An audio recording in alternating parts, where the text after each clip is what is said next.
Students, today we are going to start semester second, paper first, plant life and utilization. So in this course there are two credits, credit first and credit second. Credit first includes 3 chapters: introduction, pteridophytes, and third chapter, that is utilization and economic importance of pteridophytes. Then credit second includes 3 chapters: gymnosperms, angiosperms, and utilization and economic importance of angiosperms. So first we see first chapter in this course, that is introduction. So first we see introduction to plant diversity. Biological diversity is the variety of life forms at all levels of biological systems, that is molecular, organism, population, species and ecosystems. In 1992, United Nations Earth Summits defined biological diversity as the variability among living organisms from all sources, including inter alia, terrestrial, marine and other aquatic ecosystems, and the ecological complexes of which they are part. This includes diversity within species, between species and of ecosystems. This definition is used in the United Nations Conventions on Biological Diversity. The textbook definition is variation of life at all levels of biological organisms. Genetically, biodiversity can be defined as the diversity of alleles, genes and organisms, and the study of processes such as mutations and gene transfers that diverse evolution. Then we must see next point in this chapter, that is diversity in pteridophytes.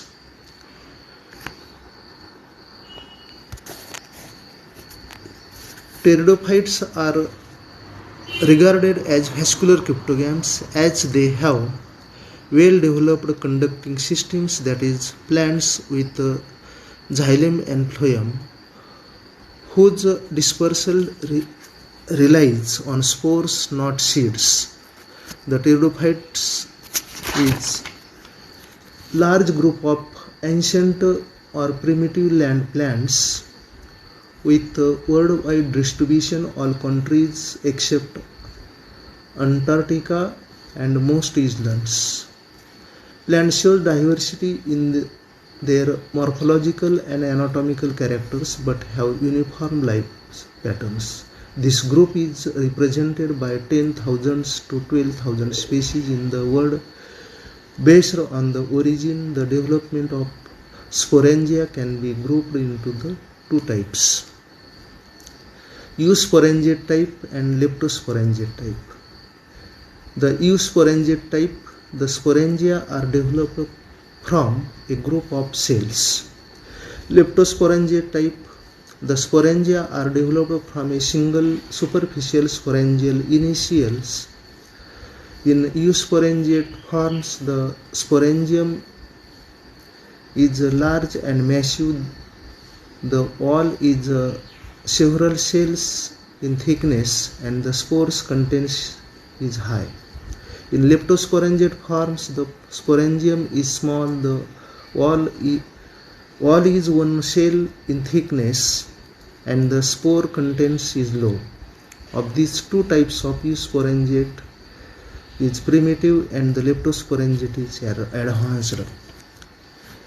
Then we must see the diversity in relation to the sporophyte. It is a major and a dominant diploid phase in the life cycle of the pteridophytes. Main plant body is sporophytic. The sporophyte is organized into root, stem and leaves, and internally it shows the differentiation of vascular elements. All the living pteridophytes are nearly herbaceous except a few woody trees. Example, that is the Cyathea.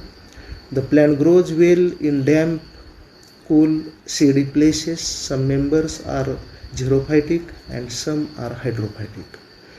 The stem may be dichotomously or laterally branched, which bear microphylous or megaphylous leaves. In fern, stem is reduced, known as caudex, rises conspicuously into the air, or it appears as a rhizome running along the surface of the earth or underground. The stem contains vascular bundles consisting of woody, dotted, annular, disclosed, spiral and scalariform tracheids. These vascular bundles are arranged in a peculiar manner. The roots are generally adventitious and primary embryonic root being short-lived. The stem, root and the leaves grows by means of a single two-sided or three-sided apical cells or by a group of apical initials. The vascula of the sporophyte may be simple protostele, siphonostele, dictyostele or polycyclic stellar organization. Usually, xylem consists of tracheids only and vessels are absent. Phloem consists of only sieve cells and tubes, but companion cells are absent. Secondary growth is absent in majority of the living pteridophytes except Isoetus. The leaves are of two types, microphylous and macrophylous. Microphylous leaves are small, sessile and membranous, example Scillanella equisetum. Then macrophylous leaves are large in size with long petiole and enlarged lamina, pinnately compound. In the fern, the leaves are called fronds, produced at the summit of the stem, and they form a very graceful crown or coma. In the young state, they are rolled up in a circinate manner. The fronds bears the fructification, which we can note diversity in the venation of leaflets, that is the pinnae. The venation of ferns supplies important characters in the classification. Then after sporophyte we must see the gametophyte in pteridophytes. The sporophyte produces haploid spores. The spores germinates and forms the haploid gametophytes or prothallus. The homosporous pteridophytes generally have monoecious prothalli, that is prothalli bearing both Antheridia and Archegonae, example Xylotum, equisetum. In heterosporous forms, male and female prothallus are separate, example Scillanella, Marsilea, Pteris, etc. The prothallus in homosporous forms are green, simple or branched, aerial, or they may be subterranean, colorless and tuberous, example Lycopodium. The gametophytes are greatly reduced in the heterosporous vascular cryptogams, example Scillanella, Marsilea.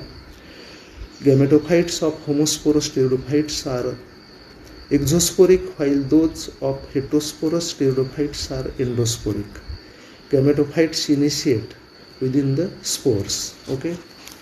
Then after that we must see that how reproduction takes place in the pteridophytes. Pteridophytes produces by sexual as well as vegetative methods. We can note two distinct phases in the life cycle of Pteridophytes, that is a main plant representing diploid sporophytic phase and short living reduced haploid gametophytic phase. So first type of reproduction, that is the vegetative reproduction. Sporophytic plant produces vegetatively by various means a number of spores produced vegetative buds or bulbils that are capable for producing roots and new plants. These bulbils are leaf-developed structures and are produced in leaf axils or at various places on the leaf surface. Plants may be produced successively. Bulbils which develop roots, establish themselves and produce fronds and bulbils of their own.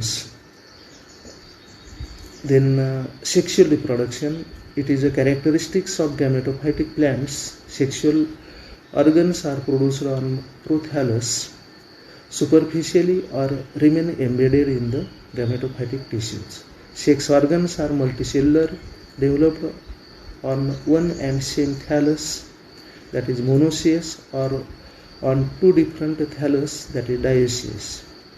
The sexual organs are microscopic or nearly so. The male organs or antheridia produced and shed numerous motile multiflagellate sperms or anthrozoids. These anthrozoids are armed with hair-like or whip-like cilia or flagellae and are able to swim through water. They do not travel great distance but are only released when free water is available. Only a continuous film of water is needed.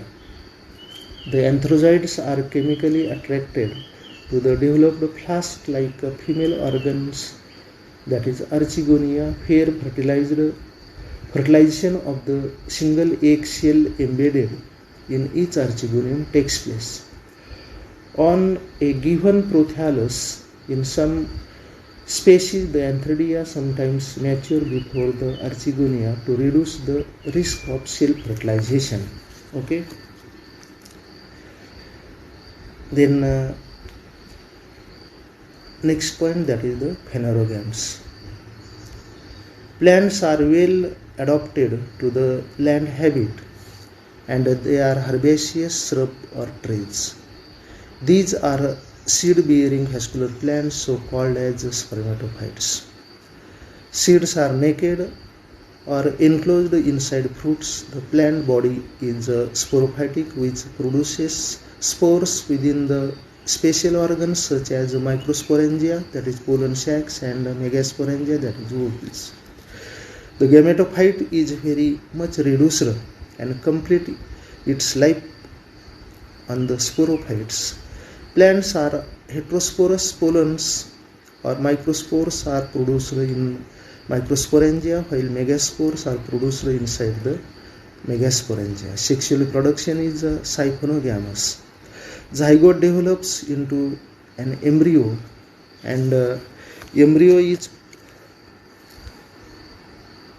protected inside the seeds. Seed after germination developed into a sporophytic plant. Plant possesses well developed vascular tissues. So pteridophyta or pteridophytic plants are showing such type of the few examples in this slide. Okay, thank you.